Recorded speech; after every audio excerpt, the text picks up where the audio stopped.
রাশিয়ার বিস্তীর্ণ সাইবেরিয়া অঞ্চলে শীতকালে যখন তাপমাত্রা -20 থেকে -50 ডিগ্রি পর্যন্ত নিচে নেমে যায়, তখন সেই ভয়ানক ঠান্ডা থেকে বাঁচার জন্য খাবারের সন্ধানে, অস্তিত্বের সন্ধানে প্রায় 5 থেকে 10 হাজার কিলোমিটার রাস্তা পাড়ি দিয়ে সেই যে বিশাল হিমালয় মাউন্টেন, যেটা প্রায়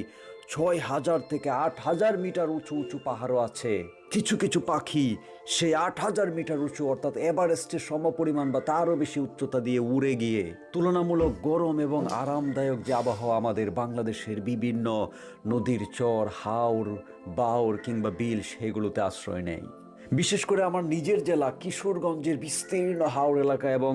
পার্শ্ববর্তী জেলা সুনামগঞ্জের হাওর মিলে যে এক বিস্তীর্ণ পানি, যেখানে মাছ আছে, যেখানে আবহাওয়া তুলনামূলক গরম, পোকা মাকড় কিংবা নানা ধরনের ধান খেতে ধরেন ধান পড়ে থাকা ইত্যাদি খাওয়ার মতো একটা বিরাট ব্যবস্থা